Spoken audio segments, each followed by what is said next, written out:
normas mais elevadas desta universidade: Estatuto e Regimento Geral. E eu chamo a atenção para o seguinte: se vigorar, se nós não conseguirmos resistir, se a reitoria aprovar essas modificações, que ela tem alguma dificuldade, porque ela precisa de 2/3 quórum qualificado, tudo aquilo que está nas normas secundárias, regimento da CPA e estatuto docente, precisam de maioria simples. E daí, com esta composição do Conselho Universitário, o céu é o limite para quem defende o modelo que parece ser o modelo da preferência da reitoria. Colocam a Comissão Permanente de Avaliação vinculada diretamente aos órgãos centrais da universidade. Extinguem, no Estatuto, a Comissão Especial de Regimes de Trabalhos e criam um novo artigo para colocar essa nova e super poderosa comissão, indicada e que responde exclusivamente ao reitor, não ao CO, e nós vamos tratar disso também, na estrutura do Estatuto. Tira a progressão horizontal do direito de ser pleiteada para ser compulsória e sujeita às avaliações quinquenais no termo da proposta. Tira o artigo 91 do Estatuto que tratava da CERT, e aonde fica clara a incompetência da CERT para fazer a avaliação. Incumbe a ela analisar a admissão, opinar acerca do regime de trabalho e orientar. E ela opina após manifestação do Conselho de Departamento, exercendo um papel que talvez pudesse ser dela. Um certo controle, onde tivesse um problema, alertar o reitor para isso, mas não decidir. Agora, como o professor Luiz Nunes, atual presidente da CERT, diz, mas no regimento da CERT está que a gente pode fazer. E daí eu digo, mas, professor, quando uma lei é incompatível com a Constituição, qual vigora? Quando o regimento, que é uma resolução, é incompatível com o Estatuto, qual deveria vigorar? Ele fala, eu não sei, isso é uma situação muito complexa. A resolução foi aprovada pelo Conselho Universitário.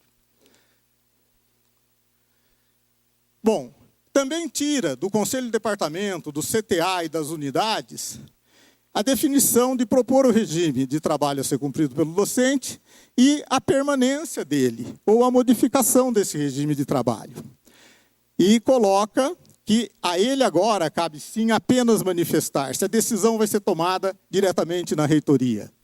E muda o artigo 201 dizendo, a permanência em um determinado regime de trabalho não é definitiva, podendo ser determinada a sua alteração a pedido do docente ou Conselho de Departamento e da CAD. Na forma de regulamentação própria. Conselho de Departamento e da CAD pode induzir a ideia que os dois têm que pedir para poder mudar. É só a gente olhar o regimento da CPA e o Estatuto Docente para ver que, aprovado o pedido de manutenção ou modificação ou não no departamento, ele sobe para a CAD e ela decide. E se recorre da decisão dela, em 15 dias, a plenária da CPA decide, em última instância, e o Conselho Universitário não tem que passar nem pelo constrangimento de julgar recursos de quem eventualmente foi prejudicado, como ocorreu no balão do ensaio feito em relação à progressão horizontal, onde as comissões de avaliações setoriais decidiam e a CCAD decidia em última instância.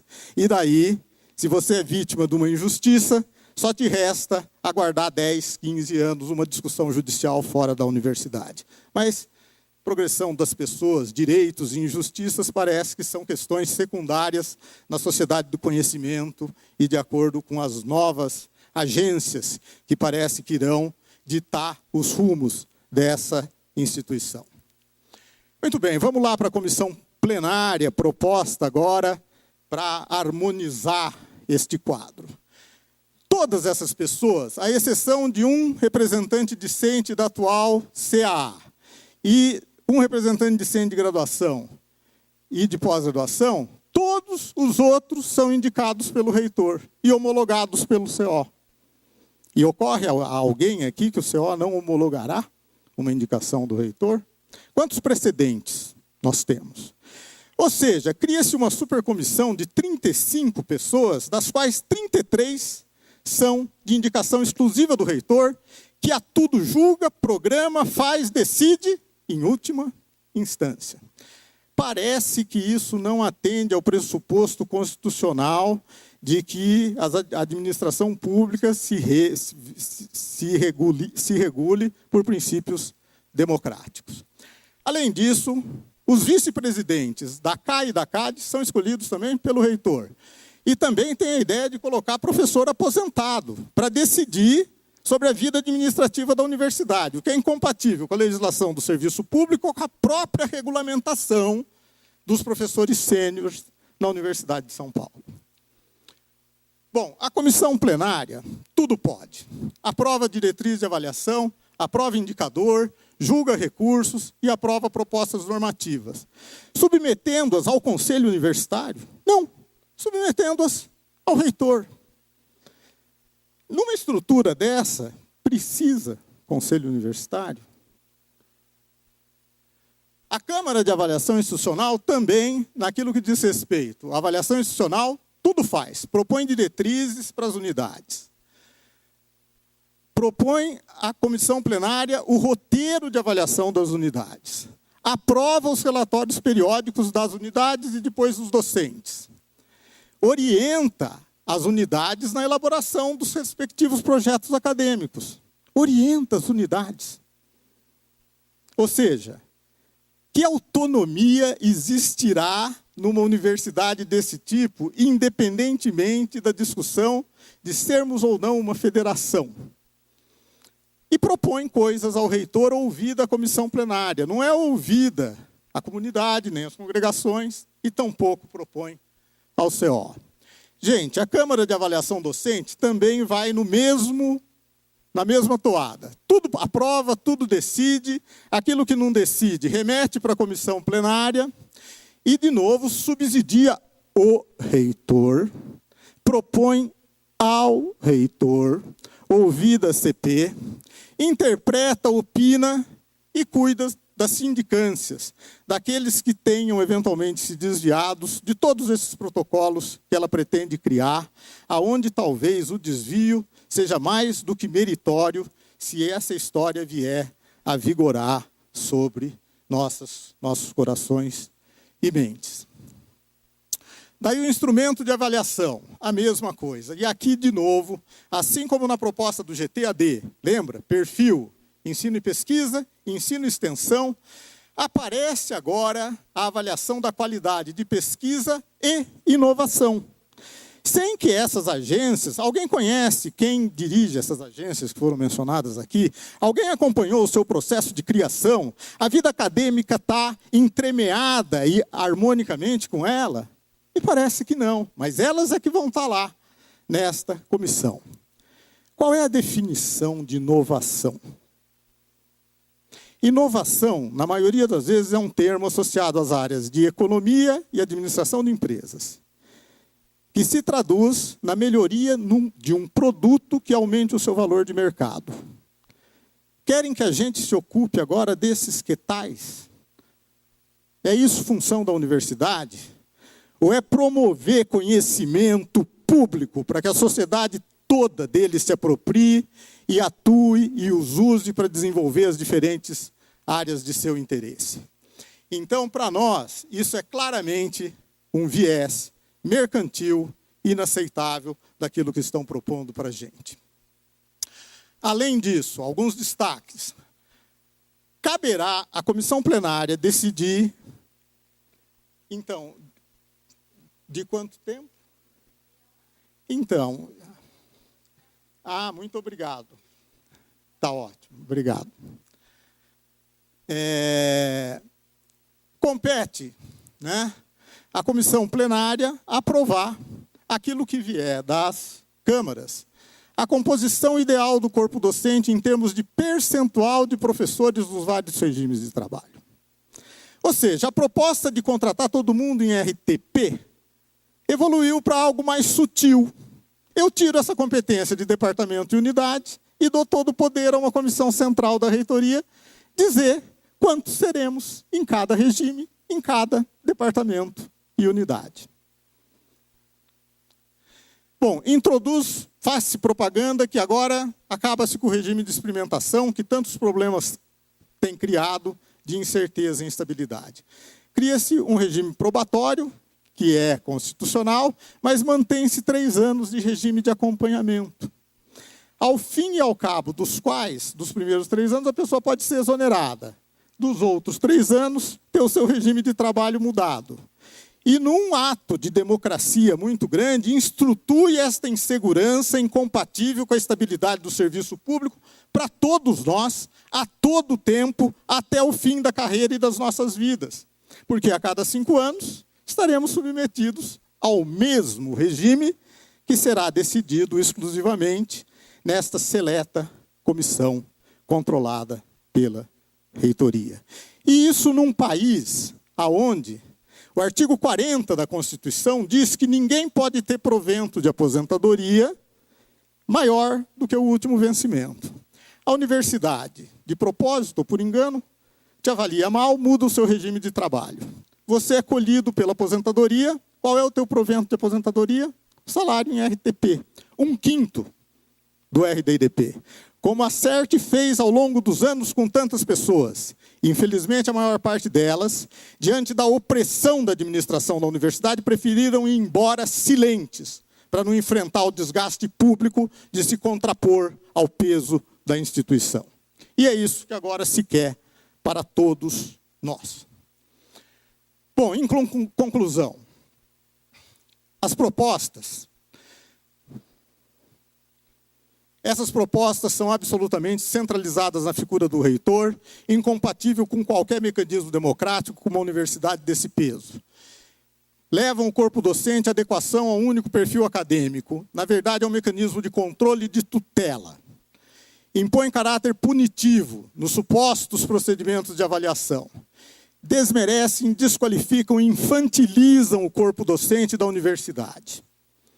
Ferem o direito à ampla defesa e promove o fim da estabilidade para todos, a todo o tempo.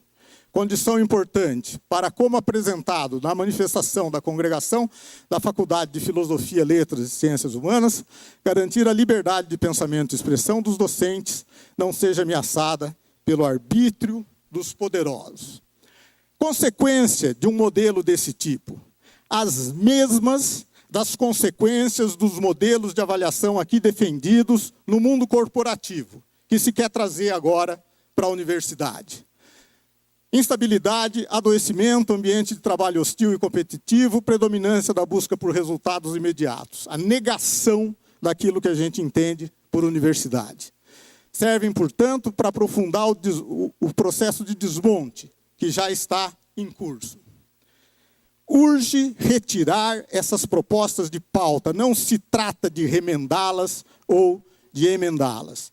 Defendemos que se retome as discussões que essa administração desperdiçou do momento histórico de propor modificações na estrutura de poder dessa universidade. Muito obrigado.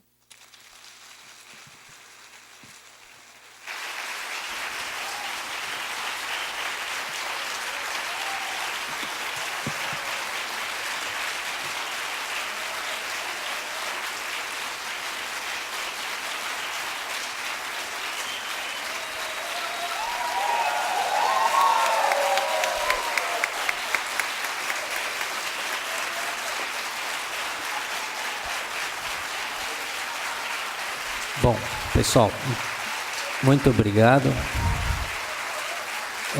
Nós tínhamos combinado que iríamos passar ao café agora, mas a professora Maria Paula nos solicitou a palavra, porque ela achou que alguns dos termos foram apontados diretamente a ela.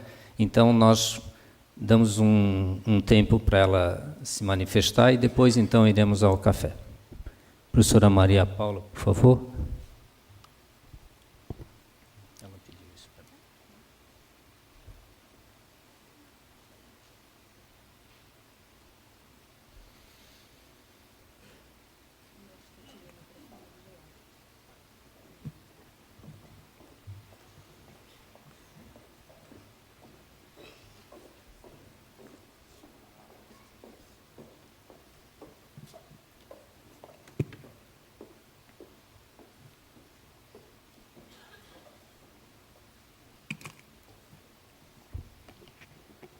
Bom, agradeço a mesa e faço parte do debate, ouvi, aceitei, acho que críticas são pertinentes, são bem-vindas, mas existem algumas coisas que a gente precisa pontuar.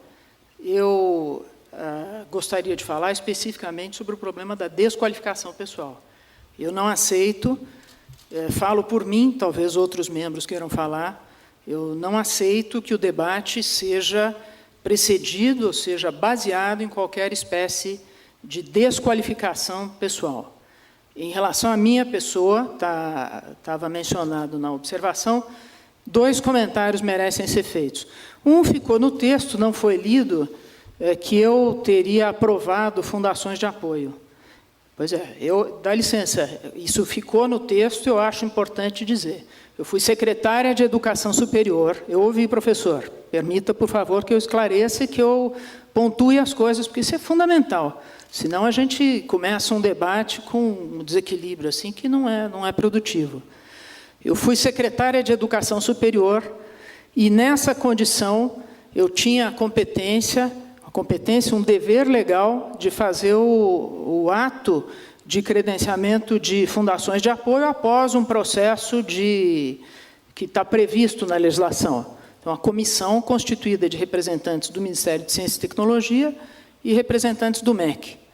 E as fundações de apoio do Sistema Federal, que, aliás, acabam de receber um papel importante pela nova Lei de Inovação, pela reformulação da Lei de Inovação, tem que passar por esse credenciamento. Quem expede o ato de credenciamento, que espelha a validade do processo, é a secretária ou o secretário de Educação Superior. Essa era a função que eu exercia. Portanto, eu rejeito qualquer qualificativo que possa ser feito em relação à minha pessoa em decorrência do exercício dessa função. Em relação ao parecer sobre cursos pagos, o recebimento de taxas na USP, eu acho que nós não podemos ter uma interpretação que a Justiça não tem. Essa é uma matéria, esse parecer, que eu, de fato, dei, um parecer bastante aprofundado, ele diz que a Constituição trata da universidade em 2 dispositivos distintos. Num deles, falando de ensino, pesquisa e extensão, e no outro, que se refere à gratuidade, ela se refere apenas a ensino. Então, é um parecer bastante extenso, tem quase 50 páginas, em que ele examina a fundamentação das 2 situações. E isso já foi apresentado no Ministério Público, isso já foi apresentado à Justiça.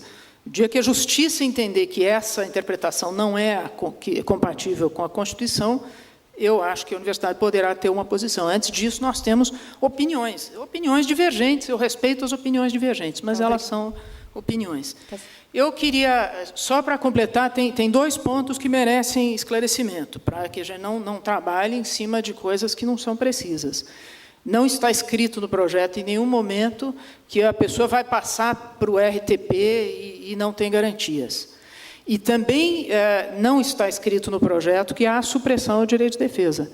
Ao contrário, não há nenhuma decisão que não passe pelo menos por 2 instâncias. Elas passam, e aí é curioso que ora se diz que a decisão é da CAD e do Conselho de Departamento, ora se diz que não há direito de defesa. Ela é exatamente, as decisões passam por 2 instâncias, o Conselho de Departamento e a CAD, e se prosperar essa demanda que vem de algumas congregações, poderão ser agregadas também CTA e congregação, exatamente para que não haja atos unilaterais e atos sem defesa. Por isso é que tem instâncias de recurso, podemos discutir se são as melhores ou não, mas não há nenhum ato que não tenha uma instância de recurso. Então, eu acho que esses são alguns esclarecimentos que a gente possa passar para frente. Obrigada, professora Maria Paula. Na verdade... Não, por gentileza, é rapidíssimo. Nós trabalhamos na perspectiva do respeito às opiniões e da qualificação, jamais da desqualificação. Eu vou ler o que está na transparência, que está à disposição da mesa. Maria Paula Dallari Bussi, da Faculdade de Direito, autora de parecer da Procuradoria da USP, que argumenta pela legalidade dos cursos pagos, apesar da proibição constitucional e da súmula vinculante do Supremo Tribunal Federal. Destaco enquanto esteve à frente da Secretaria de Educação Superior do MEC, assinou o ato credenciando diversas fundações ditas de apoio às universidades, do número da portaria, a data da publicação.